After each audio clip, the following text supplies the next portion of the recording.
Bonjour, merci d'être là, toujours aussi nombreux dans la grande salle de Sciences Frontières. Donc moi je suis là aujourd'hui pour vous parler de l'électromagnétisme, de l'effet des ondes électromagnétiques sur la santé, les effets bénéfiques ou non bénéfiques, un peu les deux aspects du problème.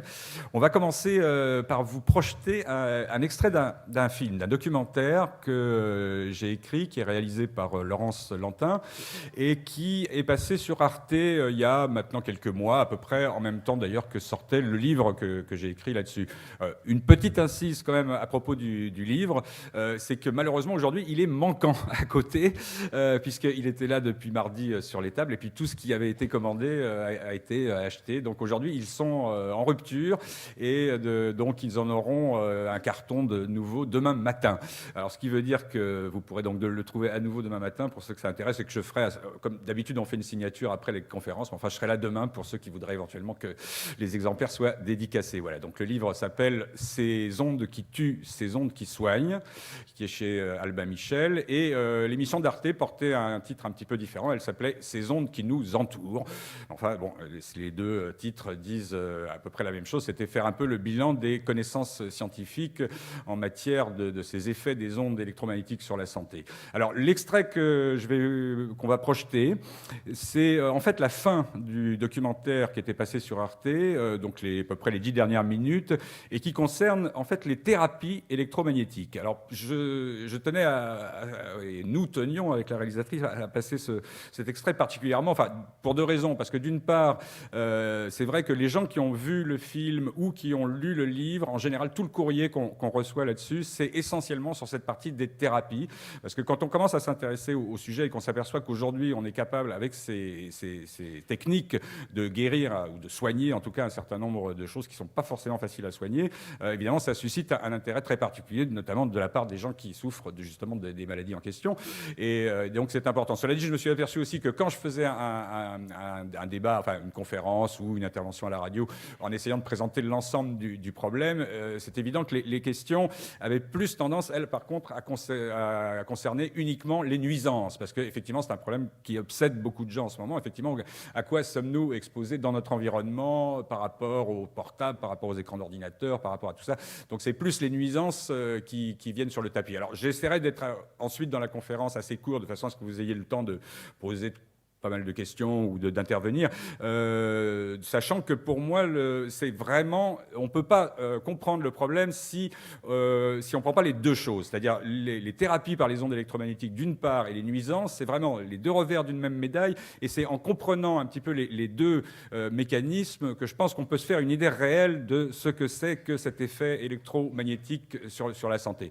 Et je pense que vous comprendrez tout à l'heure pourquoi. Alors, donc cet extrait concerne les thérapies. Alors, la deuxième raison pour laquelle on voulait vraiment projeter ça, c'est qu'on est très fiers, je dois dire honnêtement, d'avoir pu filmer, d'avoir été les premiers à filmer ce qu'on va vous montrer. Ce sont simplement ce qui se fait à l'heure actuelle et ce qui se fait depuis un certain temps, depuis, on peut dire, une vingtaine d'années maintenant, en Russie.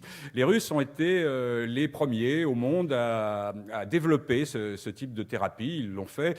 Et aujourd'hui, dans tous les hôpitaux de Moscou, d'ailleurs, dans tous les hôpitaux russes, on pratique un certain nombre de ces thérapies avec les résultats et les formes que vous allez voir. Et c'était simplement la première fois qu'une équipe, qu'elle soit, là en l'occurrence c'était une équipe de télévision, mais la première fois qu'on allait filmer ces gens, qu'on allait les voir et regarder ce qu'ils faisaient. Donc on a été évidemment accueillis très très chaleureusement, et ce sont des gens très très généreux qui n'ont qu'une envie, c'est de savoir, enfin de faire connaître, et puis leur méthode. Alors voilà, donc on était très fiers d'être là, et donc voilà. Donc c'est la dernière partie qui commence, donc vous êtes à Moscou, vous allez voir, vous entrez dans Moscou, et voici ce que font aujourd'hui les médecins moscovites avec les ondes électromagnétiques. À Moscou, nous avons voulu voir de près ces thérapies uniques au monde. En Occident, on a du mal à y croire. En Russie, elles sont reconnues par le ministère de la Santé publique.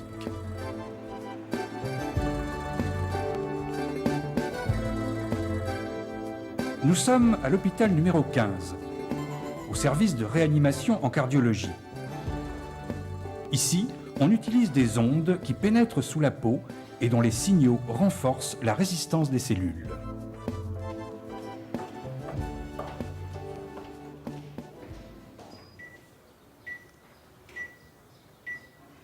Пойдемте быстрее.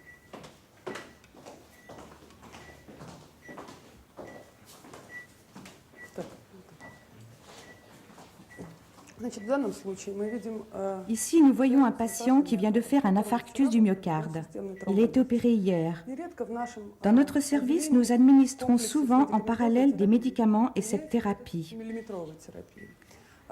Le principe est un rayonnement d'ondes électromagnétiques dans la gamme millimétrique. Механизмы действия метода Le основаны mécanisme de l'onde millimétrique, l'effet qui nous intéresse le plus dans ce cas précis, c'est le désengorgement des vaisseaux ainsi qu'une action antioxydante. миллиметровых волн. Le rayonnement s'applique par ce petit cylindre où l'onde est guidée. On le place près de l'articulation de l'épaule. Плечевого сустава. Cette zone de l'épaule possède une forte concentration de centres nerveux et une bonne hydratation. И достаточную гидратацию тканей. Если вы можете попробовать, Si vous voulez toucher, le patient n'a aucune sensation tactile. Il ne ressent ni douleur, ni gêne, donc il supporte facilement cette thérapie. спокойно переносит эту процедуру. Обычно на фоне D'habitude, cette méthode fait baisser la tension artérielle et nous la contrôlons en permanence sur un moniteur. артериальное давление должно мониторироваться постоянно. Оказывает метод Cette méthode a un effet sédatif et vous voyez, ça arrive très souvent, le patient s'endort pendant la Они séance. засыпают на фоне того, как начинает производиться процедура. Кроме этого, мы En plus, comme vous voyez, on observe souvent un ralentissement des battements cardiaques, ce qui s'avère utile après un infarctus parce que cela réduit la demande en oxygène du muscle cardiaque. инфаркта миокарда, так как таким образом уменьшается потребность миокарда в кислороде. Сейчас. Так. Dans la gamme des très hautes fréquences, ou gamme millimétrique, on trouve des rayonnements électromagnétiques avec des fréquences de 30 à 300 GHz et des longueurs d'onde de 1 à 20 mm.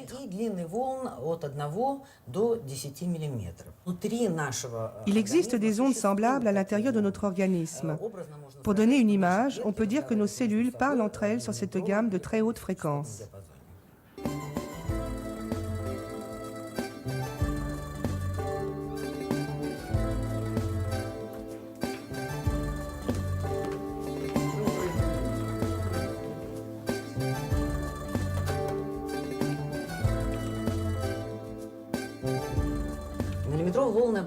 Les ondes agissent contre le stress et on sait que beaucoup de maladies apparaissent à cause d'un stress aigu ou chronique.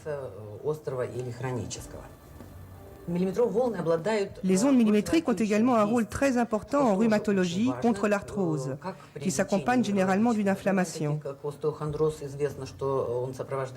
On les utilise aussi pour les soins post-opératoires et pour traiter toutes sortes de traumatismes des organes.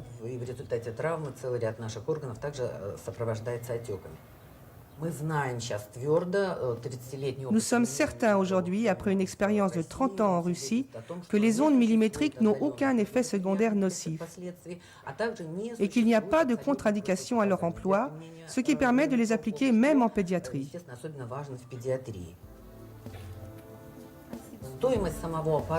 L'appareil n'est pas très coûteux et le prix des séances non plus. En principe, c'est accessible à n'importe quel patient aujourd'hui.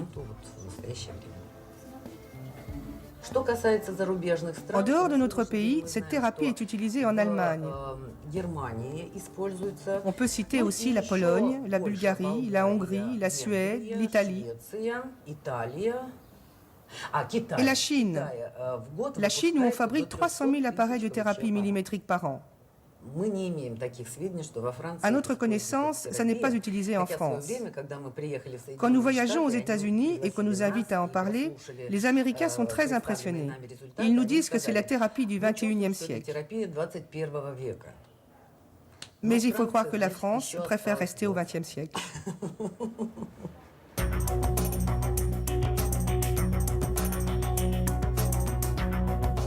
À mi-chemin entre la Chine et l'Occident, les chercheurs russes créent une synthèse. À partir de la réflexothérapie, une forme russe de l'acupuncture, Ludmila Khazina a développé une thérapie électromagnétique originale.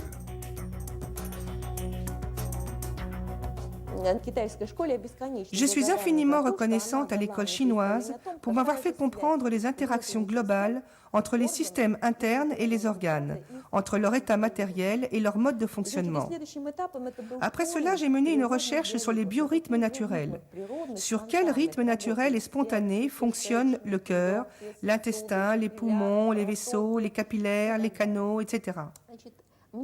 J'ai eu de la chance parce que le destin m'a fait rencontrer un clinicien extraordinaire, Iosif Lyovitch Blinkov. Impossible d'imaginer un médecin plus honnête. C'est un véritable passionné de son travail. Le docteur Blinkov est chef de service dans un hôpital d'Ekati. Ces images ont été prises à la sauvette. Nous n'avons pas eu l'autorisation de l'interviewer. Les inventions de Blinkov et ses brevets potentiels sont actuellement une chasse gardée des services de sécurité russes. Blinkov a mis au point ces appareils qui restaurent les rythmes de chaque organe.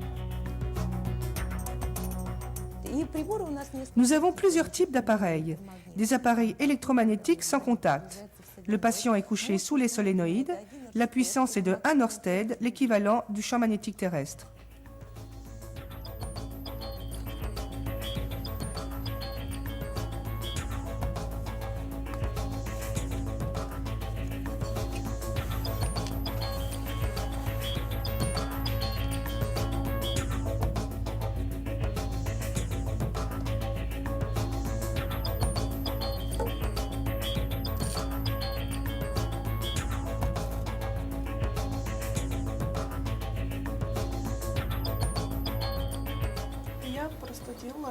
J'ai une paralysie du nerf facial après un coup de froid et Ludmila a proposé de me soigner avec cet appareil.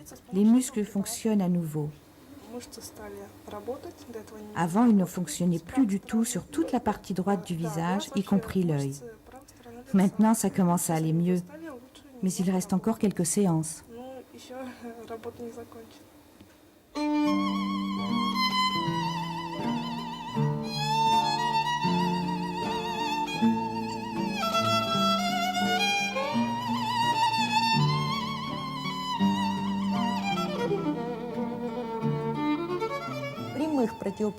Nous n'avons observé aucun effet secondaire depuis que nous utilisons ces appareils, c'est-à-dire depuis 7 ou 8 ans.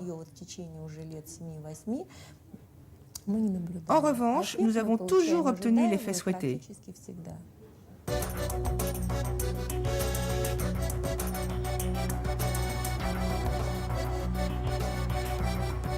En Russie, on ne fait pas de différence entre médecine alternative et médecine classique. Si une méthode marche, elle devient officielle. Le docteur Talpis travaille avec un institut médical qui a développé des thérapies nées en Allemagne, l'électroacupuncture et la biorésonance. En Russie, ces méthodes ont été affinées et informatisées et elles tiennent dans une petite valise. Maintenant, je vous écoute. Qu'est-ce qui vous amène chez moi? Ce qui m'amène, eh bien, des maladies habituelles dues à l'âge. Et vous avez été soigné par quoi auparavant?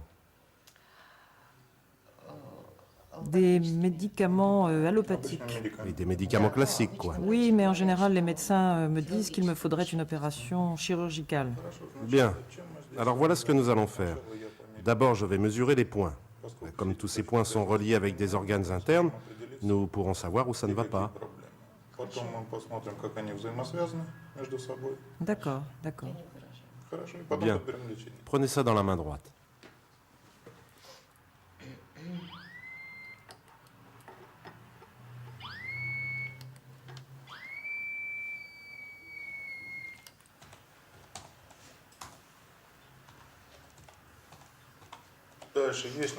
Le programme a identifié une dizaine de dérèglements du système rénal, biliaire, nerveux ou cardiaque. C'est un échantillon tout à fait classique. Mais nous n'allons pas vous donner un médicament pour chacune de ces maladies. On va traiter l'origine commune de tous ces problèmes. Bien, alors nous avons trouvé une préparation et nous allons maintenant l'enregistrer sur ces granules de sucre. Nous les mettons en contact avec le champ magnétique et les granules enregistrent l'information. C'est comme un enregistrement par un magnétophone.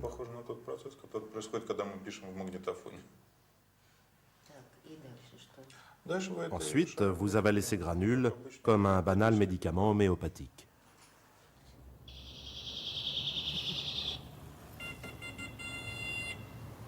Dans ce centre médical, on traite les toxicomanes, les tabagistes et les alcooliques.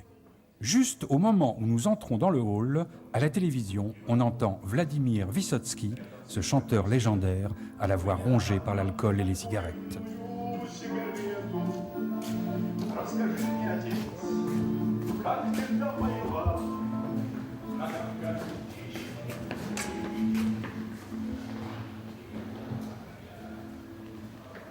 Dans des décors baroques qui évoquent Tolstoï ou Bulgakov, la Russie continue à pratiquer sa médecine futuriste.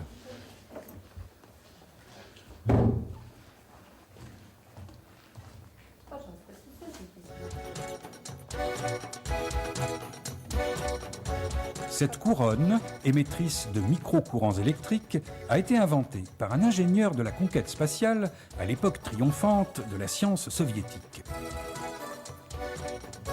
À l'origine, il s'agissait de soigner les syncopes des cosmonautes pendant les fortes accélérations. Aujourd'hui, le système a été adapté à des usages plus prosaïques et il parvient à faire disparaître par une action directe sur le cerveau les symptômes du manque chez les buveurs de vodka. On peut en sourire, mais le fait est là. Ces ondes de science-fiction nous soigneront sans doute un jour.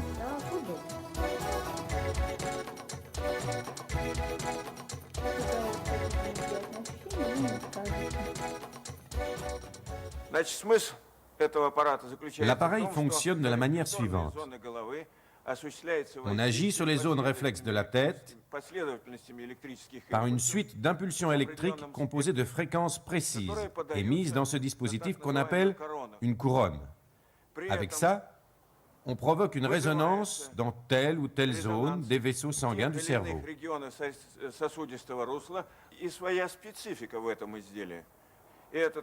Cet appareil a fait ses preuves depuis 1993.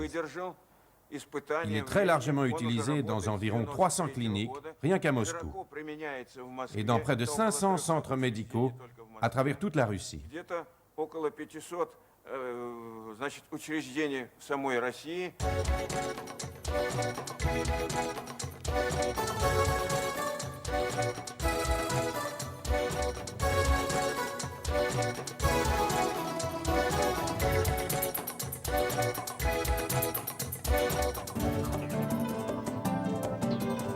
Pourquoi les thérapies russes ne sont-elles pas appliquées en Occident? Pourquoi les normes russes sur les risques électromagnétiques en matière de santé ne sont-elles pas reconnues au niveau mondial? Les choses sont en train de changer. Pendant l'année 2000, 2 pays européens, la Suisse et l'Italie, se sont démarqués en adoptant, au nom du principe de précaution, des législations aussi strictes qu'en Russie. Des politiques, pour une fois, ont pris position face à des scientifiques qui, souvent, préfèrent nier ou minimiser aussi bien les risques que les effets bénéfiques de ces ondes qui nous entourent.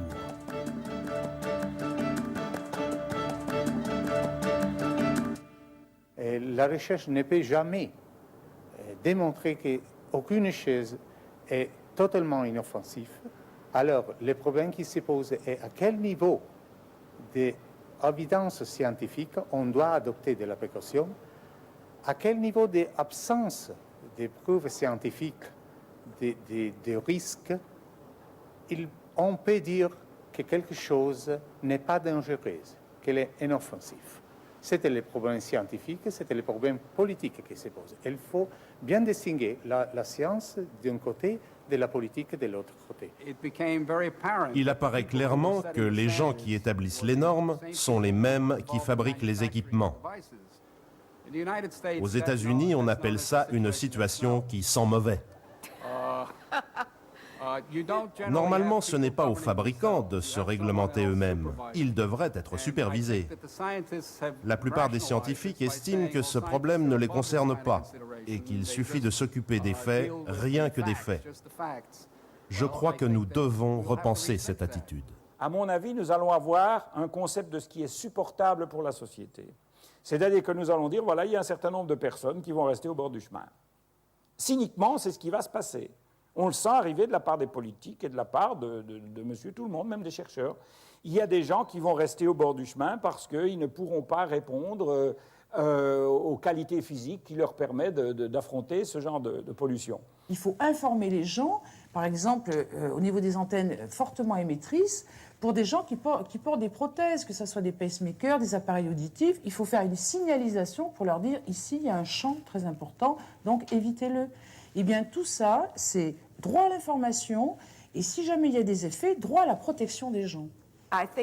Je crois que la prochaine grande question sera de savoir si ces champs qui peuvent traverser à peu près tout, qui peuvent donc traverser l'ADN, sont capables de casser l'ADN. Mon sentiment personnel, c'est qu'à partir du moment où on a un effet biologique, on a d'une part un potentiel de risque et d'autre part un potentiel d'application médicale. Si on tourne la cheville, on met un pansement autour. Dans ce pansement, on pourrait avoir une onde électromagnétique ou même un aimant qui se met et qui aide à guérir. Je vois que et ce n'est pas très loin, ça. Je crois que ça va se faire. Je crois que dans l'avenir, plus de gens vont mener ce genre de recherche et je pense que la méthode de traitement par les champs magnétiques est une bonne solution pour l'être humain. Parce qu'il y a peu d'effets secondaires. C'est très économique. Vous n'avez pas besoin de piqûres. Vous n'avez pas besoin d'avaler des médicaments. Vraiment, je pense que c'est une bonne voie.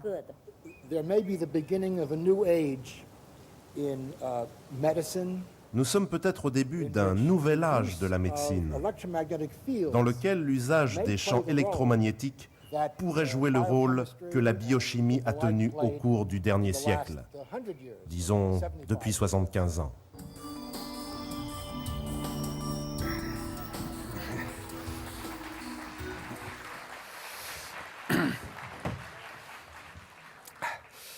Merci. Merci pour eux. Oui, alors donc on a laissé donc à la fin, qui était un petit peu la conclusion qui était la conclusion de ce film, alors où on refait donc allusion à l'autre partie du film qui est plutôt consacrée aux nuisances. Donc ça, je vais en parler dans quelques instants. Je dis juste que les gens qu'on voit à la fin ont tous été filmés, enfin à part, oui, je vais vous dire leur nom puisqu'ils sont pas identifiés puisqu'on les a déjà vus dans le début du film. Donc du coup, à part le premier, ils sont pas identifiés. Donc vous avez vu en premier ce monsieur barbu et cette dame, c'est Martin Blank et Reba Goodman. Et ça, ce sont de très très grands scientifiques américains. À mon avis, c'est parmi les meilleurs spécialistes aujourd'hui. Et aujourd'hui encore, Reba Goodman, qui vient de déposer des brevets, et quelqu'un dont on va beaucoup entendre parler dans les années qui viennent, parce qu'elle est généticienne au départ, elle fait des travaux extraordinaires. Ensuite, ce monsieur qui parlait en français, c'est évidemment Jean-Marie Danse, qui est venu d'ailleurs ici plusieurs fois et qui a fait des conférences, des ateliers à Sciences Frontières sur les nuisances électromagnétiques, dont c'est un des grands spécialistes. Il y avait Michel Rivasi, qui est une députée donc française, qui est venue aussi à cette tribune. Et c'est vrai qu'elle est députée apparentée socialiste, députée de la Drôme, et on peut dire qu'elle est biologiste aussi de formation, et c'est quelqu'un qui a été parmi les plus actifs. Il y en a pas peu, il y en a très peu, mais parmi nos parlementaires qui se sont occupés quand même de ces problèmes de nuisances électromagnétiques. Alors comme on va le dire tout à l'heure, en ce moment, ça va pas trop fort du côté de ce qu'ont essayé de faire les parlementaires, mais on fera un petit point là-dessus. Ensuite, il y avait un monsieur barbu qui s'exprimait en anglais, c'était Karl Blackman. Alors là, c'est pour ceux qui connaissent un petit peu le domaine, c'est un des top scientifique aussi sur ses recherches. C'est quelqu'un qui déjà depuis une vingtaine d'années a commencé à craquer, disons, l'énigme de comment se passent ces influences électromagnétiques, notamment au niveau de la cellule. Et il a montré comment le transport de certains ions dans la cellule vers l'extérieur de la cellule ou vice-versa, notamment de l'ion calcium, était affecté effectivement donc par les ondes électromagnétiques ou par les champs. Et donc ça, de façon, donc c'est vraiment le mécanisme cellulaire. Enfin, Arthur Pilla, qui lui aussi a travaillé dans le même sens, qui est un... non, c'était pas le dernier d'ailleurs qu'on a vu, lui parlait en français, c'est un Américain. Arthur Pilla a mis au point des appareils qui sont utilisés en clinique un petit peu partout, sauf en France, une fois de plus, mais on les en trouve aussi en Allemagne, en Italie, bien sûr aux États-Unis, qui permettent notamment aux gens qui ont des fractures extrêmement graves et qui ne se recollent pas, des fractures ouvertes et qui normalement devraient être amputées, ces appareils à champ magnétique pulsé permettent de faire repousser les os, c'est-à-dire de redonner le signal de croissance aux os et ces fractures vont se guérir. Donc il y a des centaines de milliers de gens qui ont déjà bénéficié de ces thérapies depuis là encore une vingtaine d'années. Impossible de trouver un hôpital en France où on les utilise. La chercheuse chinoise, je dois dire que je ne me souviens plus de son nom, elle a un nom chinois un peu compliqué, mais elle est chef d'une des universités en Chine où là aussi ces systèmes sont à peu près comme à Moscou, ce qu'on a vu, sont extrêmement utilisés, et notamment des systèmes à base d'aimants, parce que ça c'est une des spécialités des Chinois, c'est d'utiliser de façon très précise des aimants, pas seulement des machines, mais des aimants qui font tourner parfois. Ils ont un truc assez particulier, c'est le champ magnétique rotatif. Et puis enfin, Abraham Libov, qui est aussi une des grandes figures de la recherche sur les mécanismes biologiques cellulaires des influences électromagnétiques, et puis sur les thérapies, lui aussi est à l'origine d'appareils qui servent pour pareil, la consolidation osseuse, la croissance osseuse et aussi la cicatrisation, c'est-à-dire que ça marche aussi sur ce qu'on appelle les tissus mous. Et Abraham Libov, qui est d'ailleurs d'origine russe, mais lointaine, c'est un fils d'immigrés, et quand même donc lui aussi un chercheur américain. Voilà, donc tous ces gens étaient filmés au congrès mondial de la Société de bioélectromagnétisme, qui est donc une société qui savante, donc qui regroupe la plupart des chercheurs qui s'occupent de ça, que ce soit dans le domaine des nuisances et des risques pour la santé, ou que ce soit dans le domaine des thérapies, ou dans le domaine de la biologie fondamentale, de la recherche, où on va essayer de comprendre quels sont les mécanismes qui peuvent expliquer ces influences. Alors c'est une société qui finalement n'est pas très très importante comparée à d'autres domaines. C'est-à-dire qu'on peut dire qu'aujourd'hui, les scientifiques qui travaillent vraiment réellement et de façon approfondie sur ce sujet-là, il y en a peut-être quelques centaines dans le monde. Il y a sur la génétique moléculaire, par exemple, qui est donc le grand sujet, paraît-il, du jour. Je ne sais pas à combien de milliers ou de dizaines de milliers, voire de centaines de milliers de chercheurs on peut estimer l'ensemble des gens qui aujourd'hui se sont attelés à ce problème-là. Mais bon, alors là, par contre, il y a du monde. Mais en bioélectromagnétisme, il y a encore pour l'instant très très peu de monde par rapport à l'importance en fait de cette discipline qui, à mon avis, donc, est plutôt une discipline pour le 21e siècle, voire pour le 3e millénaire. On est vraiment au tout début de quelque chose. Alors, je vais résumer 2-3 choses, donc je vais essayer d'être relativement court. Ceux, évidemment, qui veulent en savoir plus, je leur conseille évidemment de lire le bouquin, où j'essaie d'être assez précis et de donner autant de détails que possible, tout en n'étant pas trop non plus... c'est pas un bouquin hyper technique ni hyper scientifique, c'est un bouquin qui est quand même destiné à un public assez large. Mais il y a quand même 2-3 choses qu'on peut résumer et qui sont utiles à savoir avant de pouvoir un petit peu parler plus en détail. D'abord, il faut juste faire une petite distinction technique. Qu'est-ce qui nous entoure, en fait ? Qu'est-ce que... autour de nous, on est effectivement complètement imprégné d'une série d'influences. Alors, il faut savoir qu'il y a 2 choses quand même à distinguer, qui sont les champs magnétiques électriques, les champs, d'une part, et d'autre part, les ondes. Les effets, on va le voir, parfois vont converger. Mais enfin, c'est 2 choses relativement différentes. Alors, il faut savoir que tout ce qui... le passage d'un courant électrique, alors que ce soit évidemment dans un câble, dans un gros câble, quand c'est le cas de ligne à haute tension, et dans tout appareil électrique en fonctionnement. Donc, dès qu'il y a un courant électrique qui passe, il y a autour de ce courant 2 champs qui vont s'établir. Ce qu'on appelle, alors, il y a le champ magnétique d'une part, le champ électrique d'autre part. Ils ont un petit peu les mêmes caractéristiques, c'est-à-dire que un champ, c'est totalement invisible, on ne le sent pas, etc. C'est une zone d'influence. Elle va se diminuer peu à peu avec la distance, évidemment, par rapport à ce qu'il émet, donc au fil électrique ou au moteur électrique. Évidemment, ce champ va être d'autant plus puissant et d'autant plus grand que la quantité de courant véhiculé va être importante, donc à la fois par le voltage et par l'ampérage. Mais c'est quand même quelque chose qui est statique, c'est-à-dire que ça ne se projette pas, ça ne voyage pas dans l'espace, c'est autour du fil électrique ou autour de l'appareil, plus ou moins loin selon la puissance, et puis à un moment ça diminue, ça s'arrête, il n'y a plus rien. Bon, ça c'est le champ, et évidemment nous sommes entourés de champs de toutes sortes, puisque tout ce qui est électrique, les ampoules, les appareils, évidemment les téléviseurs, tout émet des champs alors plus ou moins importants, et un des sujets, disons, d'études de la bioélectromagnétisme, c'est de savoir savoir ce qui, dans notre environnement immédiat, peut éventuellement nécessiter qu'on prenne quelques précautions, ou ce qui... on sait que si le champ, effectivement, est suffisamment infime, alors ça, j'entrerai un petit peu plus dans les détails. Donc, c'est essentiellement, ça concerne donc un certain nombre d'appareils quotidiens qui sont dans nos habitations, et malheureusement aussi, ça concerne des choses qui sont à l'extérieur et dont on peut moins facilement, évidemment, réguler l'usage. C'est-à-dire quand on habite sous une ligne à haute tension, par exemple, où il n'y a pas grand-chose qu'on puisse faire pour... là, on est donc face à une situation extérieure, et on en reparlera aussi. D'autre part, il y a la catégorie des ondes.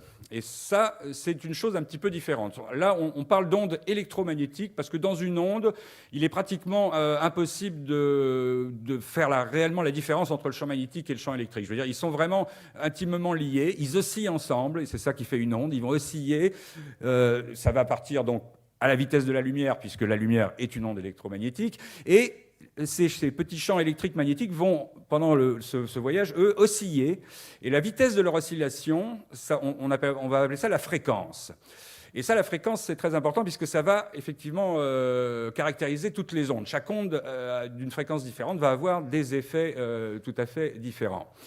Alors, donc la fréquence d'une onde, on peut dire que ça part des plus basses fréquences qui sont, par exemple, c'était ce qu'on appelait les grandes ondes, la radio de papa un peu. Quand on monte en fréquence, plus une onde quand même monte en fréquence, plus on dit qu'elle est énergétique, plus elle est capable quand même de véhiculer de l'énergie. On arrive donc dans les ondes radio aux ondes de la FM, par exemple, puis de la télévision, aux ondes dites hertziennes, qui sont dans l'ordre on arrive aux mégahertz, déjà aux millions de hertz, et ensuite, on arrive dans un domaine dont on va évidemment reparler dans pas longtemps, qui est celui des micro-ondes. C'est-à-dire qu'au-dessus, c'est d'abord à l'usage des radars, et puis maintenant, pour les téléphones portables, là, on arrive aux milliards de hertz, aux gigahertz. On est très proche du milliard pour un des deux systèmes en France, et à 1,8 milliard, donc à 1 gigahertz 8 pour un des deux autres systèmes de portables. Ensuite, on monte encore en fréquence, et on arrive dans ce domaine dont on va reparler aussi un petit peu, très particulier, qui est le domaine des ondes millimétriques. Alors c'est encore plus haut que les micro-ondes, et ces ondes millimétriques, donc les Russes s'en servent effectivement beaucoup pour soigner. Et quand on monte encore en fréquence, on arrive là aux infrarouges, à la lumière visible, encore un peu plus haut, à l'ultraviolet, et encore plus haut que l'ultraviolet, on a une autre catégorie d'ondes électromagnétiques, alors là qu'on appelle les rayons X et les rayons gamma, et donc là on entre dans le domaine des rayons dits ionisants, enfin c'est ce qu'on appelle en général la radioactivité de manière plus populaire, mais enfin le terme exact c'est le rayon ionisant, et là, bon, c'est pas évidemment le sujet de notre enquête, enfin de l'enquête autour de l'électromagnétisme, puisqu'on va s'intéresser en fait à tout ce qui est au-dessous de la lumière. Donc toutes ces ondes qui sont plutôt les ondes radio, les ondes télé, les micro-ondes du portable, etc. Là, alors deux choses encore à préciser. Pourquoi on appelle ionisant ces ondes de très très haute fréquence, donc dans le domaine de la radioactivité, parce qu'on sait que leur énergie est telle qu'elle est capable de faire sauter carrément des électrons quand elles tombent sur une particule, sur de la matière. Elles peuvent faire sauter des électrons, donc ça veut dire que transformer un atome qui est normalement neutre en ion, puisque dès qu'il y a un déséquilibre, un électron en plus ou en moins, la molécule devient chargée électriquement, en négatif ou positif, donc c'est un ion qui devient plus réactif, et évidemment, ça cause des dégâts absolument terribles sur l'ADN, par exemple, parce que si ça tombe sur l'ADN, vous faites sauter un électron sur un gène particulièrement, enfin un secteur particulièrement important de l'ADN, vous pouvez avoir des problèmes, donc d'où le problème de cancérogénèse par les ondes ionisantes, et aussi de malformations génétiques, etc. Enfin, c'est tous les effets bien connus de la radioactivité. Alors, les ondes qui sont dans le spectre hertzien, au-dessous de la lumière, on dit que ce sont des ondes non ionisantes. Donc c'est vrai qu'elles n'ont pas suffisamment d'énergie pour avoir cet effet très bien connu aujourd'hui, qui est le fait de faire sauter les électrons. Et donc, on s'en sert assez souvent comme argument pour dire, voyez, comme c'est pas ionisant, ça peut pas vraiment avoir d'effet, ça peut pas être dangereux. Bon. Donc les scientifiques ont longtemps considéré que c'était un domaine qui n'avait pas d'influence sur la santé. On y est évidemment, on est en train d'en revenir. L'autre point qu'il faut signaler, le seul point technique encore important, c'est que j'ai parlé des champs qui nous entourent. Donc là, ce sont donc des champs, j'ai dit statiques, parce qu'au contraire des ondes qui, elles, vont voyager, puisque les ondes, c'est tout ce qui sert pour la transmission. Donc elles peuvent voyager jusqu'à des milliers de kilomètres, voire des millions de kilomètres, puisqu'on reçoit des liaisons radio de la part des satellites ou des sondes, etc. Le champ est quelque chose de statique, mais c'est quand même quelque chose qui a une fréquence, parce que le courant électrique est alternatif. On a eu le choix au début du siècle entre utiliser le courant continu ou le courant alternatif. Pour des raisons pratiques, pour le transport du courant, il s'est avéré beaucoup plus pratique de se servir du courant alternatif, et on a choisi des fréquences pour ce courant qui sont 60 Hz ou 50 Hz selon qu'on est en Europe ou aux États-Unis. Et donc ça veut dire que le Hertz étant 1 fois par seconde, donc 60 fois par seconde ou 50 fois par seconde, le courant électrique va changer de sens. Et donc on a cette espèce de battement, donc c'est une fréquence aussi, donc 50 ou 60 Hz, et tout ce qui est électrique aujourd'hui, à part ce qui est en courant direct, ce qui est alimenté par des batteries ou par des piles, là c'est du courant continu, mais tout ce qui vient du secteur, on a toujours ce battement de 50 ou de 60 Hz.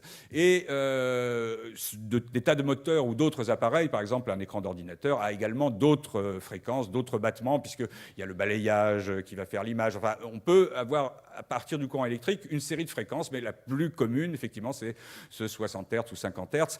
Et le problème vient, semble-t-il, de là, parce que l'influence en soi d'un champ électrique ou d'un champ magnétique, on peut le voir par l'effet d'un aimant, par exemple, qui émet un champ continu, ou par le fait que le champ magnétique terrestre existe. Il n'est pas négligeable, mais c'est ce qui permet à la boussole, évidemment, de fonctionner.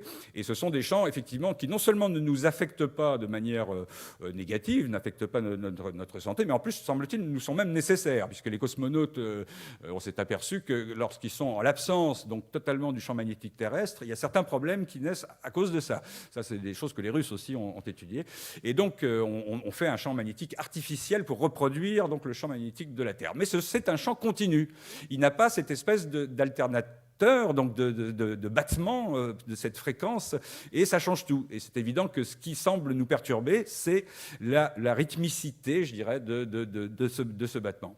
Alors, maintenant, pour rentrer un petit peu dans... oui, je dirais pas, dans le vif du sujet. Ce qui s'est passé, en fait, grosso modo, sur le siècle, c'est que pendant très longtemps, on a considéré que ces champs et ces ondes du type de ce qu'on avait dans notre environnement, ou du type de ce qu'on pouvait produire avec les machines telles qu'on les a vues, ne pouvaient pas avoir vraiment d'effet sur le corps humain. Parce que finalement, on a... Les premières études là-dessus, qui se sont faites d'ailleurs, il faut bien le dire, assez lentement, assez laborieusement, parce qu'il n'y avait pas beaucoup les gens n'étaient pas forcément très aidés dans cette discipline, puisque ceux qui voulaient travailler sur les nuisances, évidemment, se heurtaient à l'intérêt des compagnies d'électricité, des compagnies de téléphone, de l'armée aussi, qui travaillait beaucoup là-dessus, donc des études qui étaient parfois difficiles à faire. Et ceux qui s'intéressaient aux thérapies, ça n'intéressait pas grand monde non plus, puisqu'il y avait l'industrie pharmaceutique qui était là, qui, elle, mettait beaucoup de fric dans la recherche, évidemment, basée sur les médicaments. Donc on a eu une discipline qui a eu vraiment beaucoup de mal à se faire entendre entre ces deux influences un peu contraignantes. Et donc... Et ce qui a convaincu quand même les scientifiques, les deux seules choses qu'on connaît de façon sûre et qu'on peut calculer, qu'on peut mesurer précisément, ce sont des effets des champs à relativement forte puissance. On sait que si on a un champ magnétique en mouvement, donc alternatif ou ce qu'on appelle aussi pulsé, ce champ magnétique va créer ce qu'on appelle des courants induits. Ça va créer un courant électrique à l'intérieur du corps. Si ce courant induit est supérieur évidemment au courant qui traverse nos muscles et nos nerfs, donc ça veut dire qu'il va être capable par exemple de produire un effet sur le battement cardiaque ou de produire un effet sur une contraction musculaire. Donc là on a un fort courant électrique, donc il faut quand même là des courants très importants pour susciter ce genre de réaction. C'est ce qu'on a quand on a un défibrillateur cardiaque par exemple, c'est un truc qui envoie quand même une grosse quantité de courant.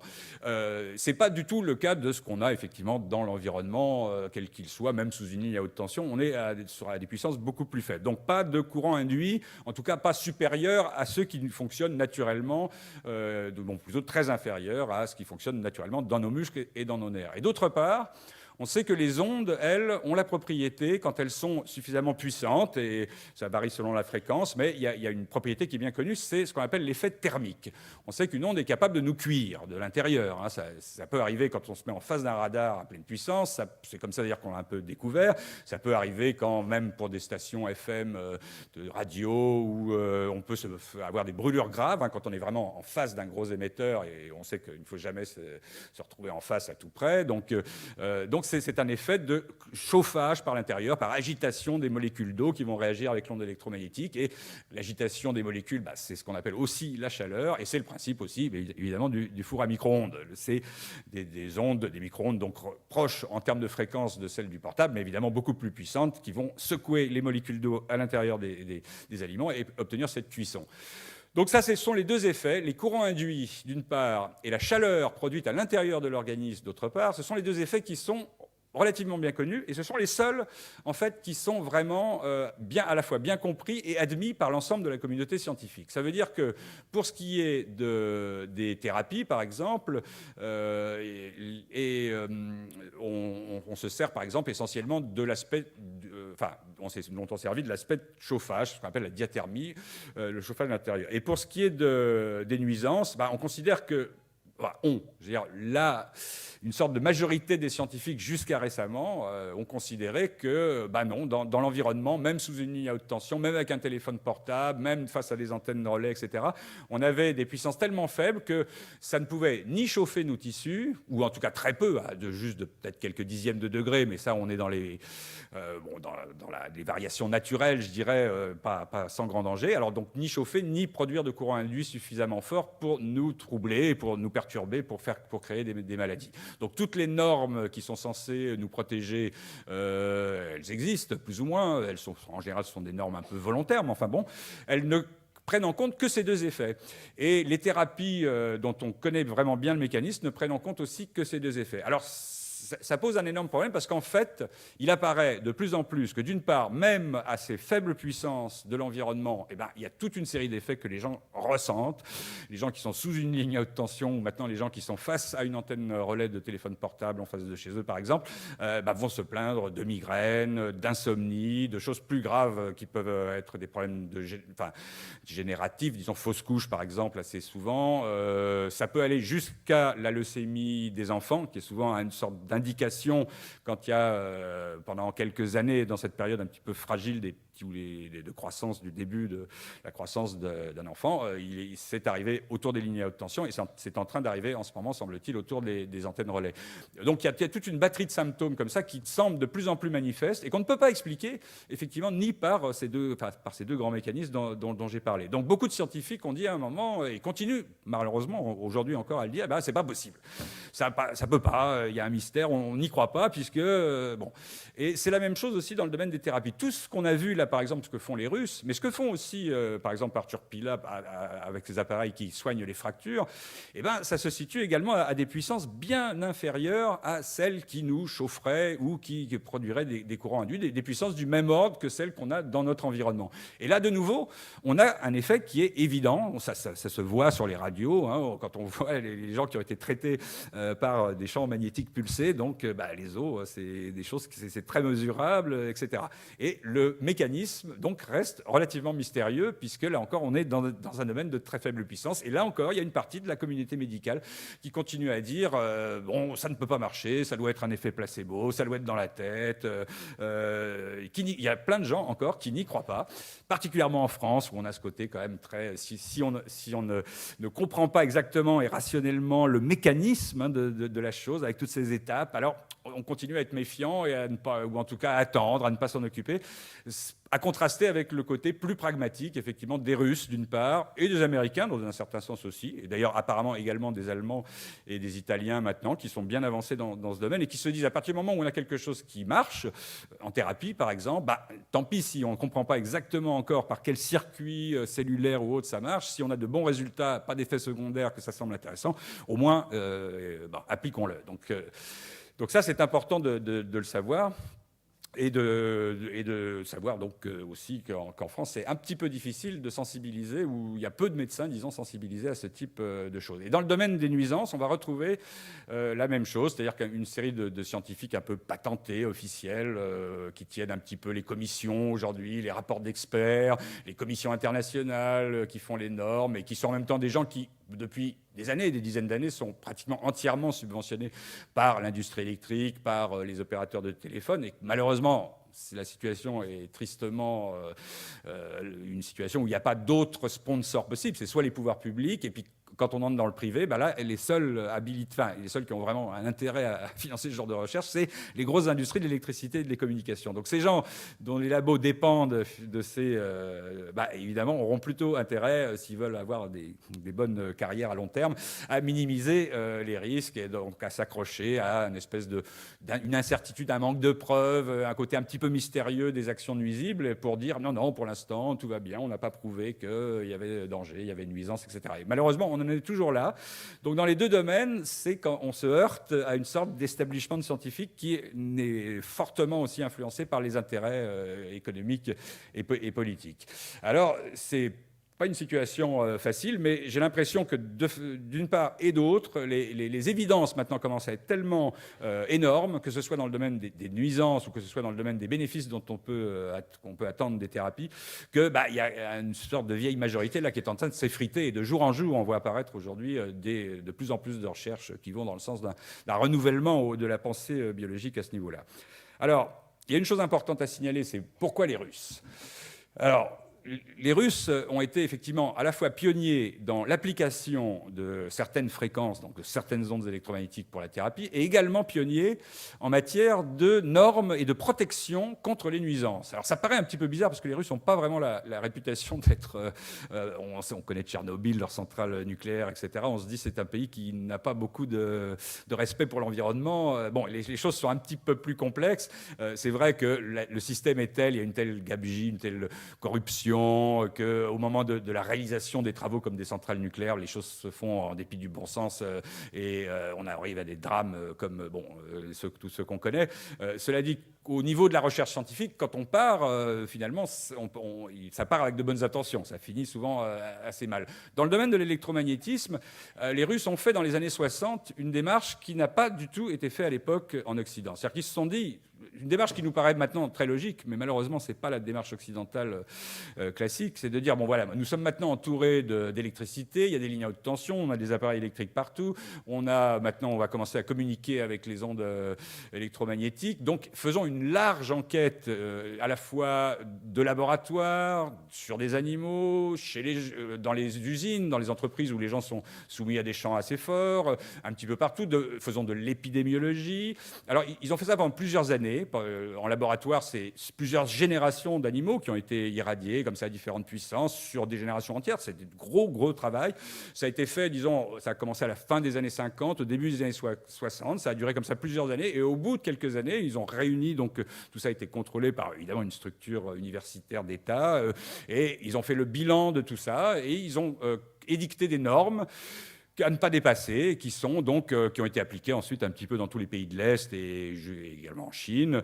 Et il se trouve que ces normes sont à l'heure actuelle à peu près 100 fois plus contraignantes que celles que nous avons aujourd'hui en Occident, que ce soit en France, dans tous les pays européens, sauf peut-être donc les deux pays qu'on mentionnait, c'est la Suisse et l'Italie, qui viennent presque de s'aligner sur ces fameuses normes russes. Mais sinon, donc, ils ont très rapidement, en fonction de ce qu'ils avaient découvert, fixer des normes justement très basses, parce qu'eux ne se sont pas arrêtés juste à l'effet thermique dont je parlais tout à l'heure et à l'effet de courant induit. Ils ont tenu compte de ces effets des très faibles puissances qu'on appelle des effets non thermiques ou des effets spécifiques, même si on ne sait pas très bien, on commence à peine à savoir les mécanismes moléculaires qui les provoquent, et on constate leurs effets. Donc de façon pragmatique, ils ont édicté ces normes. Pendant très longtemps, à l'époque, les années 60, on était encore en guerre froide, on a considéré que les Russes étaient fous, ou alors qu'ils avaient fait des mauvaises expériences, ou que c'était de la désinformation, enfin, on ne les a absolument pas crus. Et évidemment, en Occident, on a fait la démarche inverse, c'est-à-dire qu'on a foutu des lignes à haute tension partout, on a développé le téléphone portable, on a fait tout, sans évidemment la moindre étude sur la santé avant que les problèmes ne se posent. Et c'est à partir du moment où les problèmes ont été posés par les riverains, dans un premier temps par les riverains des lignes à haute tension, on a commencé à voir aussi là des cas de cancer, des cas d'inconfort de type insomnie, migraine, etc. Donc c'est à ce moment-là qu'on a commencé à faire des travaux. Et c'est ce qui est en train de se passer maintenant avec le portable. C'est qu'il faut savoir que les premiers téléphones portables sont arrivés aux États-Unis en fait en 1984, sans qu'il y ait eu une seule étude, pas la moindre étude scientifique sur un éventuel effet sur la santé. Alors c'est quand même des trucs qu'on a tout à côté du cerveau et qui sortent des micro-ondes qui certes sont moins puissantes que celles du radar, mais enfin le radar était connu depuis la Deuxième Guerre mondiale et on savait que les ondes de ce type sont quand même pas sans conséquences sur la santé, puisqu'elles ont la capacité non seulement oui, de chauffer si elles sont assez fortes, mais en tout cas de pénétrer et d'être absorbées par les tissus. Donc, mais non, 84, premier téléphone portable, pas une étude scientifique, et les premières études ont commencé en 93, à partir de 93, au moment où il y a eu en fait les premiers procès. C'est-à-dire 10 ans pratiquement après l'introduction des téléphones portables, aux États-Unis, premier procès de quelqu'un dont la femme vient de mourir d'un cancer du cerveau, et c'est une grosse utilisatrice de portable. Le type porte plainte, dit ça doit venir de là. Le procès a été perdu, évidemment, comme d'autres qui sont arrivés depuis, mais il a quand même été très médiatisé à l'époque aux États-Unis. Donc, le grand public découvre ça, le Congrès s'en mêle, on dit comment ? Il n'y a pas eu de recherche scientifique là-dessus. Et les recherches démarrent. Donc, 10 ans plus tard, voilà. Donc, nous, on fait ça comme ça, un petit peu à l'envers, une fois que les problèmes se posent. Bon, les Russes l'ont fait d'une façon qui était quand même plus rationnelle. Ils ont pris Et aujourd'hui, on commence à se rendre compte que c'est quand même sans doute eux qui avaient raison, même si leurs normes maintenant sont-elles appliquées ou pas. Bon, ça c'est un autre problème, mais en tout cas déjà elles ont le mérite d'exister. Et ces travaux scientifiques qui ont été faits ont le mérite d'exister. Ils sont d'ailleurs pas forcément très accessibles aujourd'hui. Il est question, les Russes demandent depuis des années à l'Organisation mondiale de la santé de les aider financièrement, simplement à faire une publication, une traduction, une mise à disposition de ces travaux quand même qui sont importants, qui ont été faits. Et, fin de non-recevoir, évidemment, depuis un moment. Donc il semble que ce soit maintenant des sociétés privées qui voudraient aujourd'hui permettre la publication de ces travaux. Parce qu'on a été rencontrer des gens aussi à Moscou, qu'on ne voit pas là dans cet extrait-là, mais qui sont des vieux chercheurs, hein, mais qui sont quand même là, toujours vivants, qui ont participé à toutes ces expériences. Et bon, il faut profiter du fait qu'ils sont encore là, quand même, peut-être, pour qu'ils aident à ce que tout ça soit publié. Donc voilà à peu près... Voilà à peu près où on en est aujourd'hui. Alors avant de vous laisser la parole, disons, je dirais deux choses. C'est-à-dire d'une part, alors le domaine, le domaine des nuisances, je veux quand même juste évoquer quelque chose parce que je suis finalement pas mal impliqué là-dessus maintenant, c'est le problème des antennes relais du téléphone portable. Je crois que ça va être le gros problème du moment. Ça a déjà commencé, et pas seulement en France, puisque ça va certainement prendre une dimension très européenne, voire mondiale, puisque les États-Unis ont ce problème aussi. Quand j'ai écrit ce livre, je l'ai mis d'ailleurs sur la page de couverture, j'ai dit ce livre ne milite pour aucune cause particulière. C'est vrai que j'ai pas fait le bouquin dans un sens très militant. Je voulais vraiment faire une enquête d'ailleurs qui avait démarré il y a des années. C'est vraiment un sujet qui me passionnait depuis presque une quinzaine d'années, et plus les thérapies d'ailleurs au départ que les nuisances. Et puis c'est en réalisant peu à peu que finalement c'était les deux revers d'une même médaille. On avait là ces effets des champs ou des ondes relativement peu puissantes. On avait, selon évidemment la fréquence, la façon de l'utiliser, des effets bons ou mauvais, et ce même désintérêt, cette même méfiance, cette même censure quelque part de la part. Donc on retrouvait ces deux choses-là. Et qu'est-ce que je voulais dire déjà? Et oui, j'étais parti d'où là? Ah oui, les antennes, voilà. Et donc, en fait, là-dessus, bon, je me suis rendu compte, effectivement, en faisant toute cette enquête, que, d'une part, il y avait une longue histoire déjà de politique, enfin politique, économique, de suppression active d'un certain nombre de découvertes. Il y a eu des batailles quand même très, très sérieuses qui sont racontées dans le bouquin, et qu'aujourd'hui, une nouvelle bataille arrive. Et quand j'ai vu, là, c'est très récent, j'ai commencé à assister à des réunions publiques, il y en a pas mal en ce moment, organisées par les opérateurs du téléphone portable, par exemple, pour dire les antennes, c'est sans danger. J'ai vu appliquer des tactiques qui m'ont tellement énervé. Enfin, c'est de la contre-information, de la propagande, du mensonge, de l'attaque par la rumeur et par la calomnie. Enfin, je veux dire, vraiment des méthodes qui m'ont scandalisé en tant que journaliste et qui ont fait de moi, quelque part, maintenant, quelqu'un qui est plus militant qu'il ne l'était il y a encore un an. Parce que vraiment, j'ai trouvé ça dégoûtant de la façon dont ils essayent de mener le débat, ou plutôt de ne pas mener le débat, de faire semblant de mener un débat et en fait de faire avaler de force un certain nombre de choses comme des normes qui, soi-disant, nous protégeraient. C'est ces fameuses, je ne sais pas si vous avez suivi un petit peu récemment, il y a plein de gens aujourd'hui qui sont mobilisés contre les antennes, plein de maires qui ont pris des arrêtés pour leur imposer une distance de sécurité ou pour faire démonter certaines antennes. Il y a plein d'associations qui se battent contre ça.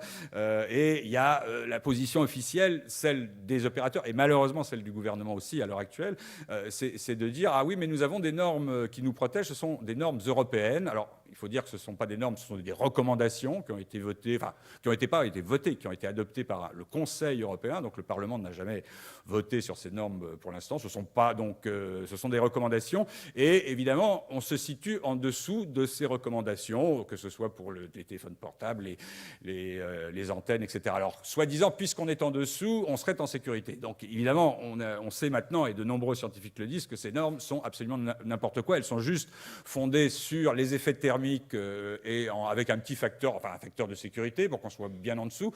Mais sinon, elles ne tiennent absolument pas compte de tous ces travaux récents qui ont été faits sur l'influence des faibles puissances. Donc, or, on est en train d'essayer en France actuellement de faire passer ces normes dans la loi, ce qui est rare parce que dans la plupart des pays, elles restent au stade de recommandation parce qu'on sait très bien que ça va bouger, qu'elles sont basées sur des travaux trop vieux, que ça gueule trop, qu'on va être obligé de bouger. Les Français vont être un des seuls pays au monde qui aura mis ces normes très très imparfaites, qui ne protègent rien du tout, carrément dans la loi.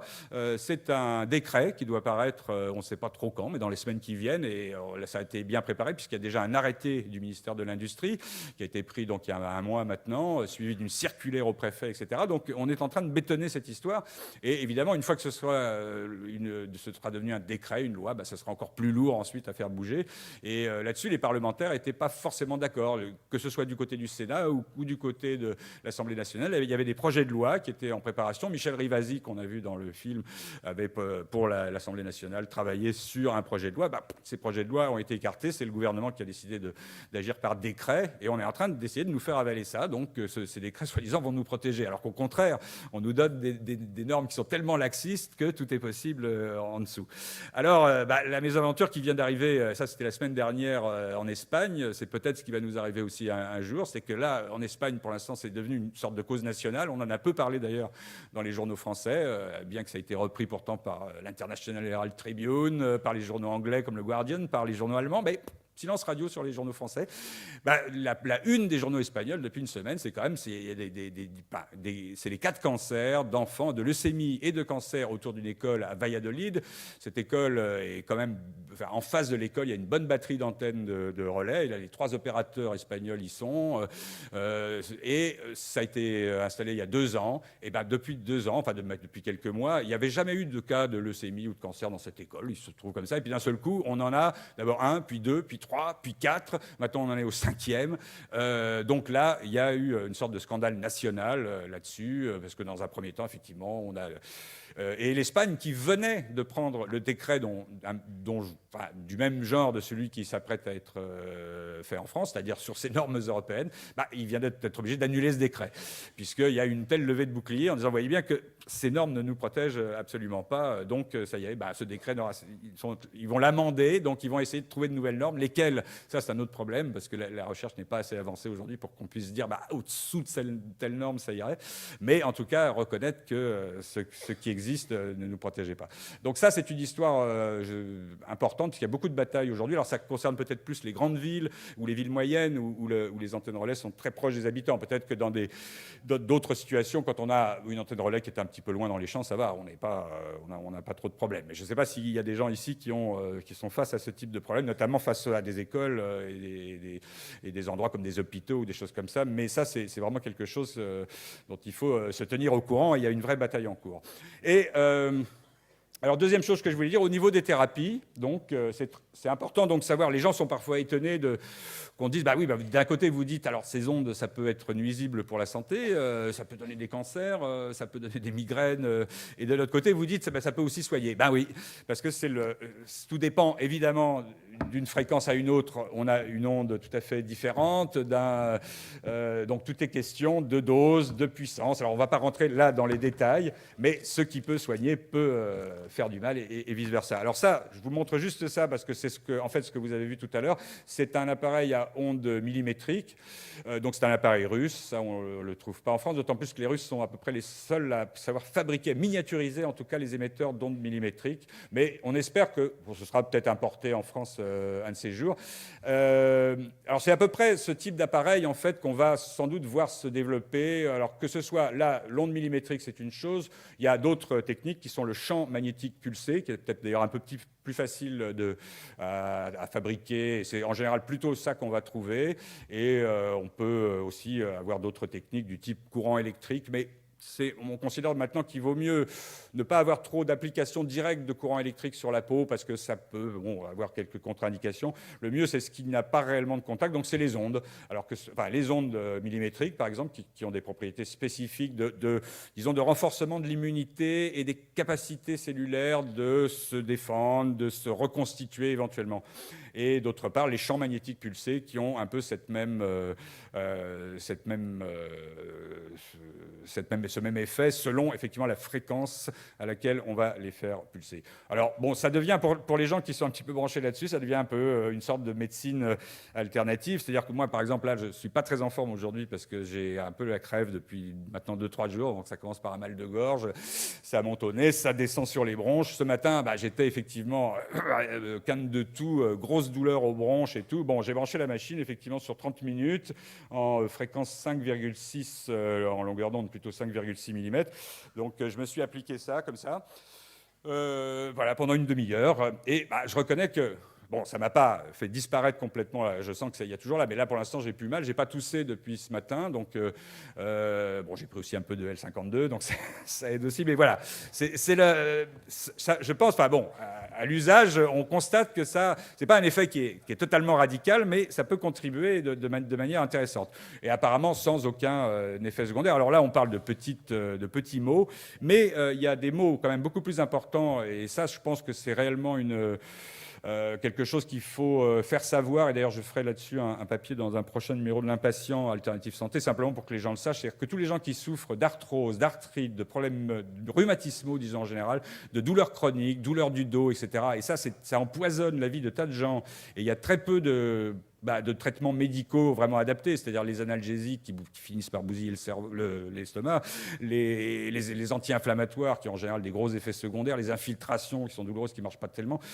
Finalement, il y a des tas de gens comme ça qui souffrent sans que la médecine puisse réellement les aider. Or, on sait soit avec des ondes millimétriques, effectivement, ou soit de façon plus courante ici, avec des champs magnétiques pulsés, et ça se fait dans certains hôpitaux français quand même, mais très très peu, on peut très facilement maintenant soulager les douleurs et même guérir le terrain. C'est-à-dire qu'on voit, il y a eu des thèses de doctorat qui ont été passées récemment en France là-dessus, avec des radios, etc. On voit que des cartilages peuvent se régénérer, que donc même ce qu'on appelle les becs les crêtes de coq ou les becs de chevaux. Donc on les voit disparaître, rien qu'avec l'action des champs. Donc on voit qu'il y a une vraie régénération. Et dans le cas de l'arthrose, qui est une maladie dégénérative où on dit en général on ne peut rien faire, il y a de réels et visibles progrès qu'on peut avoir par ces techniques-là.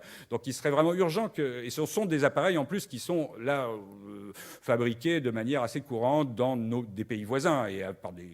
Donc il serait important que les médecins français le sachent. Pour l'instant, il y a très très peu de gens qui le savent. Les kinés sont en général plus au courant que les médecins, mais les kinés se sont souvent arrêtés à des appareils électriques, avec un contact et un petit courant électrique. On peut faire maintenant la même chose avec des appareils beaucoup plus modernes et beaucoup plus pointus qui utilisent donc soit des ondes, soit des champs magnétiques pulsés. Et ça, là encore, souvent, ils ne sont pas au courant de tout ça. Donc, et on peut dire qu'on ne les y aide pas particulièrement, puisque toute la littérature scientifique, disons la presse médicale, scientifique, etc., ne s'en occupe pas.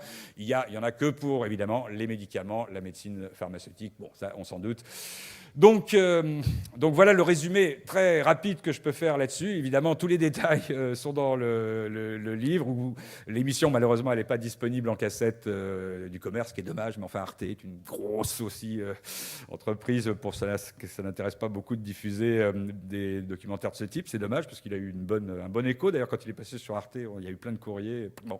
Enfin voilà, donc le bouquin existe. Et puis il y a moi qui peux répondre, en tout cas maintenant, à vos questions en fonction de ce qui vous intéresse plus particulièrement. Voilà.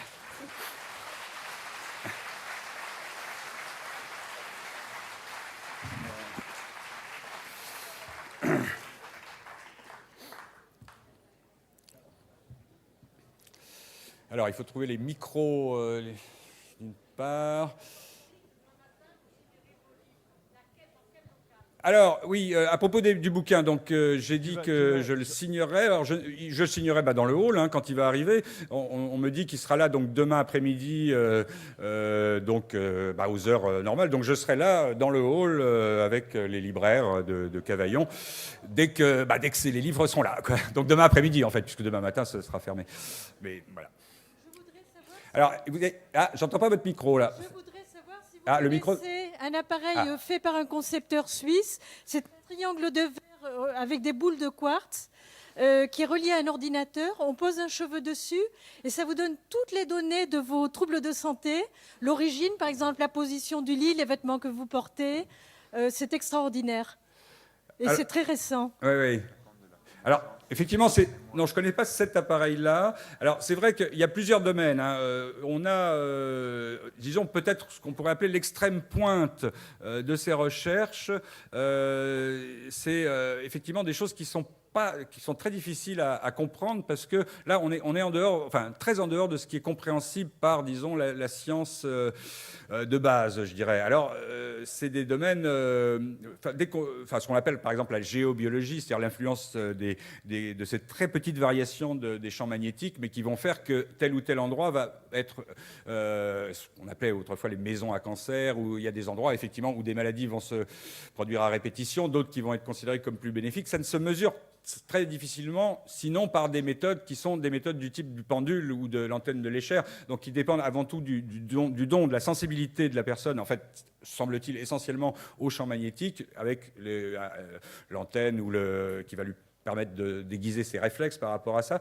Donc on est dans un domaine qui est assez subjectif, je dois dire. Il y a beaucoup de découvertes qui se font et d'appareils qui fonctionnent maintenant avec de très très très petites valeurs de champ et qu'il est difficile de mesurer. C'est presque impossible à mesurer. Alors donc là, c'est toute une enquête que j'ai pas encore réellement faite parce qu'elle est encore plus complexe que l'enquête sur des appareils de ce type où là, on peut très bien mesurer ce qui sort et même s'il y a des mystères sur comment ça agit, de toute façon, on est déjà quand même dans le mesurable. Et là, on est dans presque des champs dont on se demande si c'est encore des champs électromagnétiques ou si on n'est pas dans le domaine d'énergie encore plus subtile que ça, que la science ne connaît pas encore. Alors là, pour étudier ça, la seule manière, c'est d'aller voir les fabricants, d'aller voir les gens qui s'en servent, d'essayer de recevoir les avis, de les essayer sur soi-même, mais tout en se méfiant de l'effet placebo, etc. C'est un sacré boulot. Alors j'en parle pas trop, effectivement, dans le bouquin, faute d'avoir fait ce travail-là, mais je souhaiterais, effectivement, plus tard, continuer et pouvoir dire des choses après avoir suffisamment étudié ces appareils-là.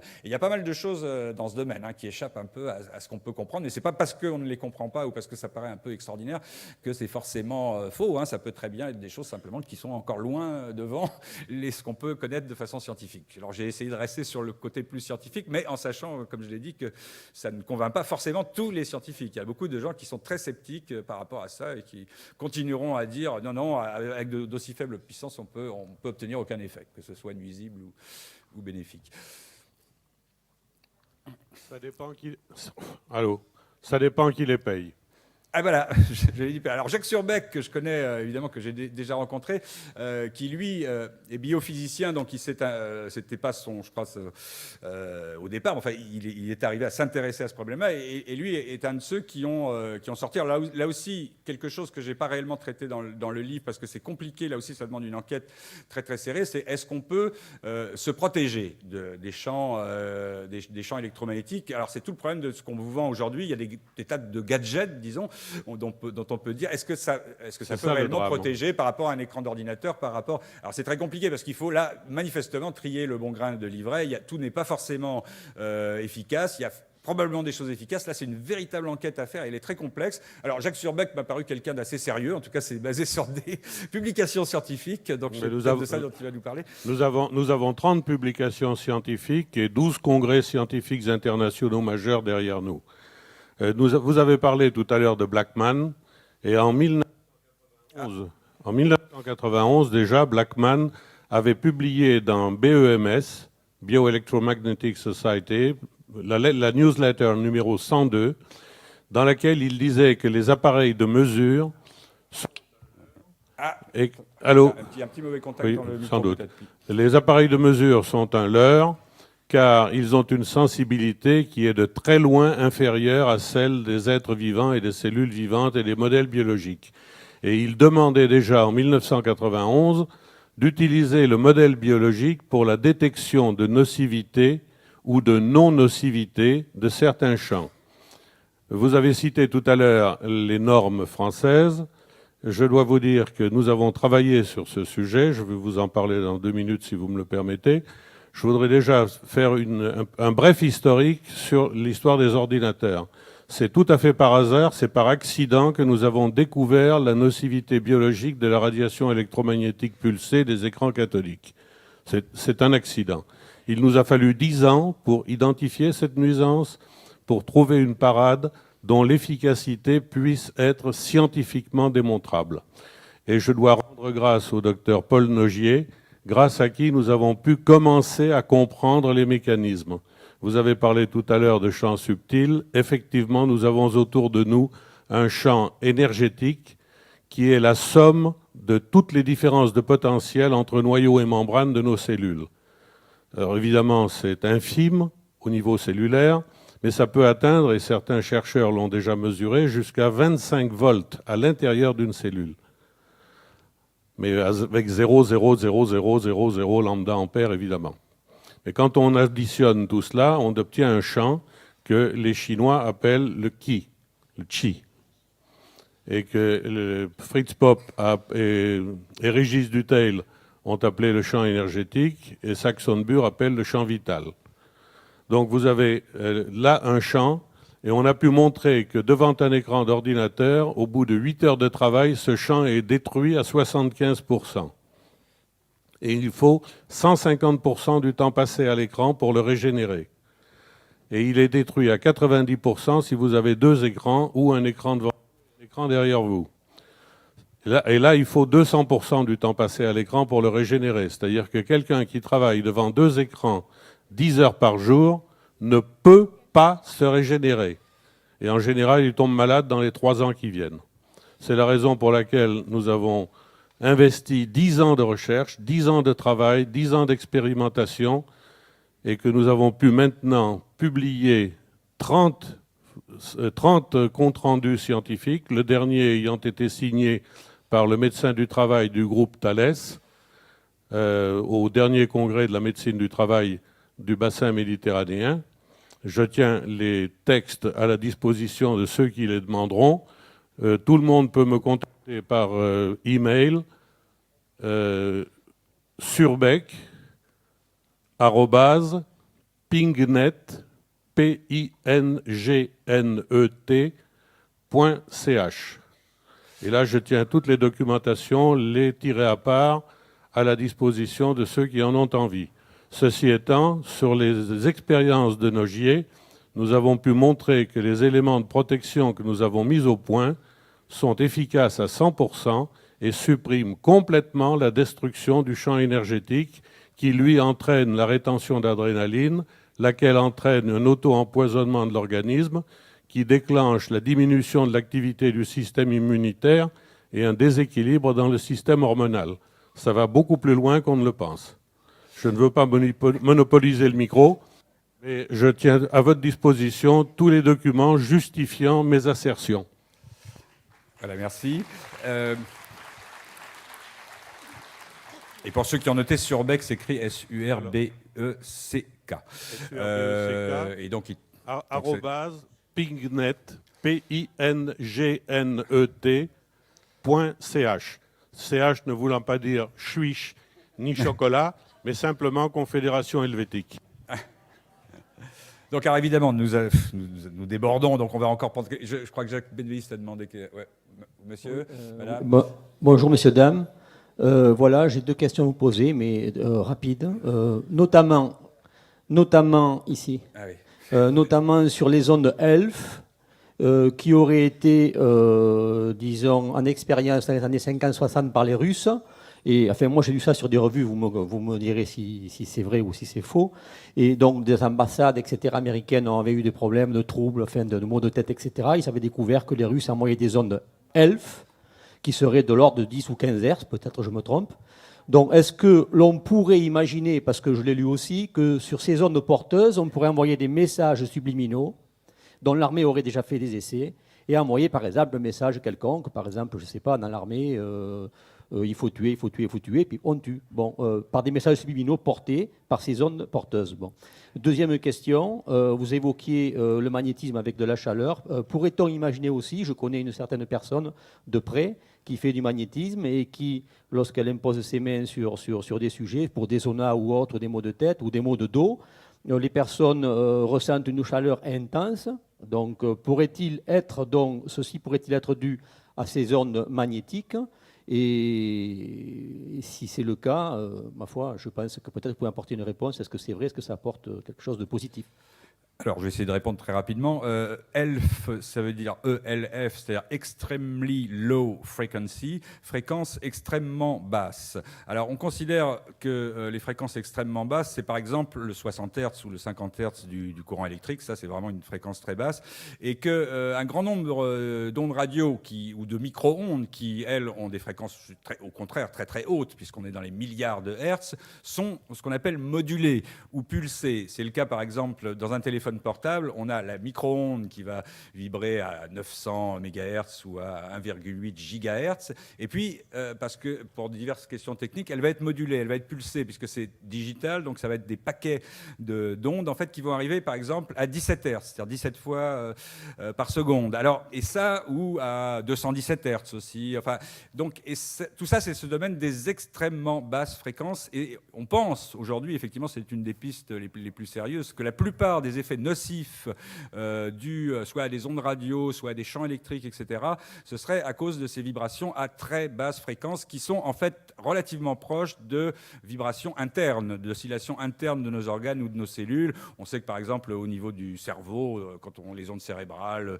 ondes alpha, bêta, etc., c'est autour de la dizaine de Hertz, ça peut aller de 5 à 15 Hertz. Enfin, on est vraiment dans probablement d'autres, le cycle du calcium dans la cellule. Enfin, on est proche probablement de fréquences internes, et c'est ce qui ferait, et que peut-être que les ondes, voilà, c'est ce qui ferait la dangerosité. Donc, alors, ce qui s'était passé à l'ambassade de Moscou, c'est effectivement une histoire de micro-ondes. Il y a eu de façon assez mystérieuse une sorte de bombardement d'irradiation pendant des années avec des micro-ondes qui là encore étaient effectivement pulsées à ces basses fréquences. Est-ce qu'il est possible d'utiliser les ELF et ce type de technologie pour des messages subliminaux ou une influence du comportement? Alors, il y a des gens qui le disent. Moi, il y a un chapitre qui est consacré là-dessus dans le livre. Moi, j'ai examiné un petit peu ce qui existait comme... Évidemment, c'est des recherches militaires, donc c'est un petit peu difficile d'être au courant de tout ce qui se fait. Moi, à mon avis, on n'en est pas encore réellement capable.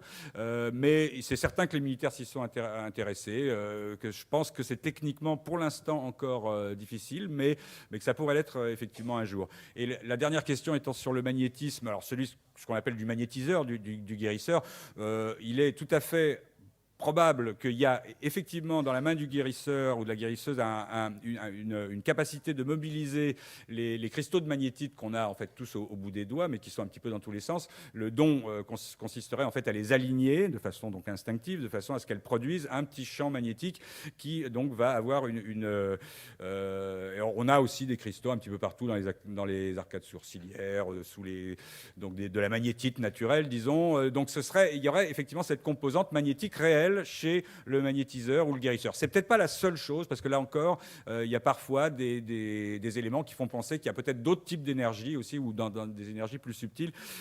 Alors c'est encore très controversé. Il y a même des gens qui ne croient pas du tout que les magnétiseurs aient un effet. Moi, je crois que c'est l'évidence anecdotique du don des magnétiseurs est évidente. Je veux dire, ça crève les yeux, ça soigne beaucoup de gens, on sent très bien cette chaleur alors qu'il n'y a aucun contact, etc., etc. Donc elle est, je crois, en grande partie effectivement d'origine magnétique. Mais c'est pas le magnétiseur lui-même ne sait pas exactement. En fait, c'est un don, mais il y a peu de gens qui s'intéressent scientifiquement à ça, mais ça arrive. Alors on me dit que ça y est, il va falloir conclure. On a beaucoup débordé, mais alors je vais prendre encore peut-être une question, deux questions. Jacques Benveniste voudrait le micro. Et donc, le micro est là, monsieur, et puis vous passerez le micro ensuite à Jacques.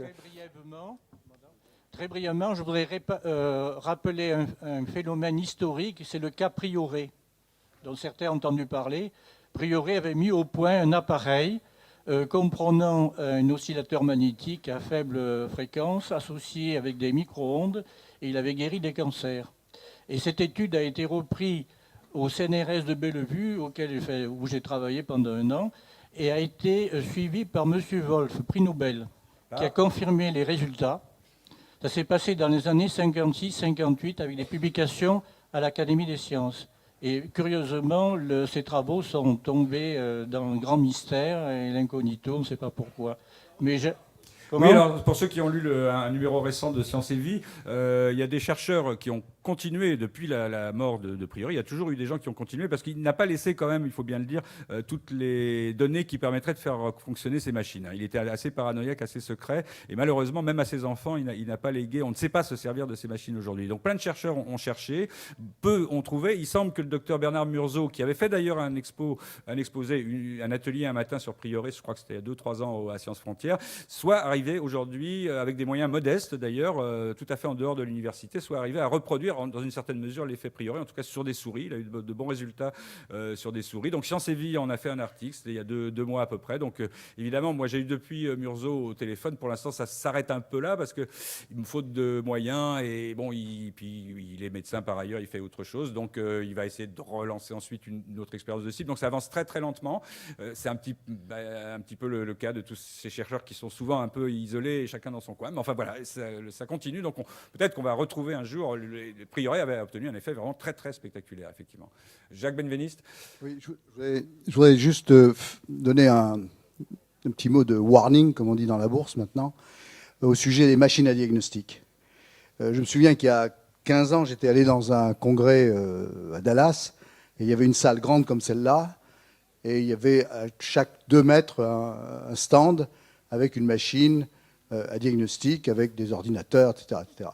Tout repose sur le même principe de vol, un certain nombre de principes qui est l'électroacupuncture, et le fait que lorsqu'il y a une baisse de résistivité qui surviendrait, on ne sait pas pourquoi, mais enfin bon, c'est admis, sur ces points d'acupuncture, on pourrait en déduire d'une façon indirecte des diagnostics selon l'état de l'organisme. Or, il faut savoir qu'il y a eu une enquête menée par un laboratoire de recherche en homéopathie à Southampton, en Angleterre, il y a quelques années, qui ont revu toute la littérature. Et il n'y a, pour le moment, aucune preuve décisive, aucune série expérimentalement valable, cliniquement valable, indiquant qu'il a la moindre possibilité de faire un diagnostic valable avec une machine.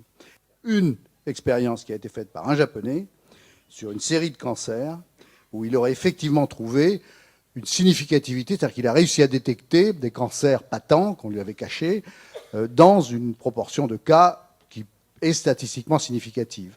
Mais c'est la seule, et ça demande évidemment à être confirmé. Alors, il y a un truc très simple pour savoir. Alors, il faut savoir que ces machines, par exemple, la machine de Rife, ça dure depuis 1930. Clark, c'est depuis je ne sais pas combien de temps. Lakowski, 1920, avec des principes différents, traitement ou diagnostic. Et il est absolument impossible que quelqu'un, depuis ces dates, n'ait pas réussi à mettre sur un papier une série clinique sérieuse montrant qu'effectivement, il y a une corrélation entre des diagnostics établis et les diagnostics livrés par ces machines. Alors, le truc, il est très simple. Quand vous recevez une information sur ces machines, immédiatement, il faut écrire, par différents moyens, et demandez les études cliniques. Par exemple, vous écrivez à Mora, la compagnie Mora, vous demandez à Jean-Marie Danze, envoyez-moi les études cliniques. Vous vendez du matériel qui est censé aspirer la poussière dans votre salon, vous demandez une étude pour savoir si l'aspirateur aspire bien la poussière. C'est aussi simple que ça. Or, on ne le trouve jamais. Et par contre, ce que l'on trouve, ce sont des anecdotes. Sur le site Rife, vous pouvez y aller, c'est toujours pareil. Madame Smith de Vancouver avait un cancer généralisé. Le docteur Dupont de je ne sais plus où lui a appliqué la machine. Et maintenant, je n'ai plus mon cancer généralisé. Vous ne trouvez jamais la moindre étude clinique. Alors, je ne dis pas que c'est des fumisteries. Je ne dis pas ça du tout. Je dis que le travail sérieux n'est pas fait. Et que jusqu'à preuve du contraire, ces machines n'ont absolument pas prouvé qu'elles étaient capables de faire ce qu'elles promettent. C'est-à-dire, comme l'a dit la dame tout à l'heure, on branche la machine, elle fait bis, bis, bis, et elle vous fait un bilan exact de l'état de votre corps. Clark, Madame Clark, m'a diagnostiqué à moi, à Tijuana, il y a 5 ans, un cancer du pancréas. Je suis un exemple extraordinaire de survie de cancer du pancréas qui, normalement, aurait dû me tuer en 6 mois. Et c'est à moi que c'est arrivé. Donc je me suis bien rendu compte que ces gens-là prenaient leur désir pour des réalités. Je ne dis pas qu'ils sont malhonnêtes. Il y a beaucoup de gens qui vendent du matériel sans avoir la preuve que ce matériel fonctionne. Il faut s'en méfier parce que ça donne parfois des faux diagnostics et évidemment d'extraordinaires guérisons de cancer par des moyens de ce type. Voilà le warning que je voulais donner. Je suis un peu d'accord effectivement sur les... Sur les machines de diagnostic, effectivement, j'ai beaucoup de scepticisme aussi. Par contre, c'est vrai que les études cliniques manquent cruellement sur certains domaines, pas sur le domaine que j'ai évoqué, les fractures, par exemple, ça a été fait beaucoup en études cliniques. Mais c'est vrai que, par exemple, sur le cancer, il se vend actuellement, notamment aux États-Unis, certaines machines. Malheureusement, il n'y a pas d'études cliniques parce que personne n'a voulu faire ces études cliniques aussi. Hein. C'est très difficile pour les gens. Il y a des gens qui seraient volontaires, mais il faudrait encore trouver. Et il y a l'Office des médecines alternatives aux États-Unis qui commence depuis peu de temps, quelques années, à faire des études cliniques. Pour l'instant, ils sont plutôt à l'homéopathie, aux médecines chinoises, mais peut-être qu'un jour, ils vont tester ces trucs. Mais puis, il y a peu de choses. C'est pas pareil pour les antennes relais. On parle beaucoup des antennes relais aujourd'hui, mais il faut savoir qu'il n'y a à l'heure actuelle aucune étude ni épidémiologique, rien.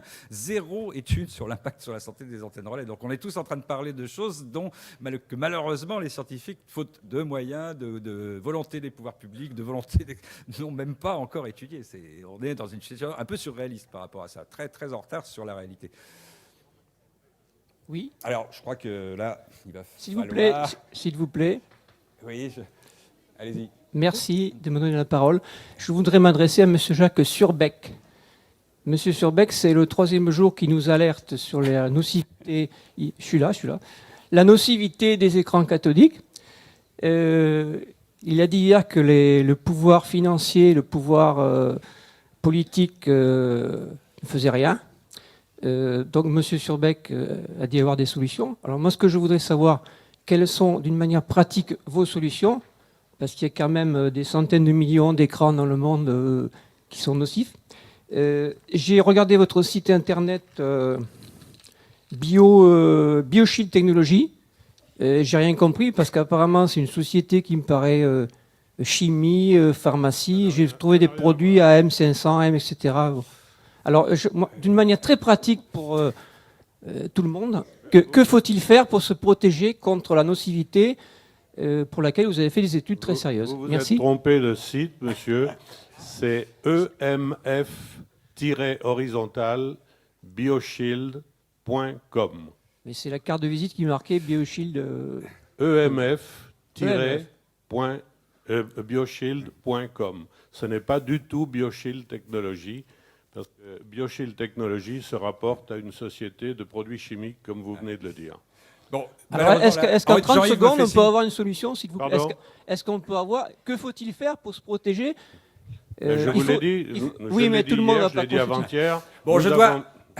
Voilà, Jean-Yves me fait signe qu'il faut absolument... Nous avons mis au point des résonateurs à contrephase et je tiens à la disposition de qui le demande toute la documentation qui s'y rapporte. Je vous ai donné mon email.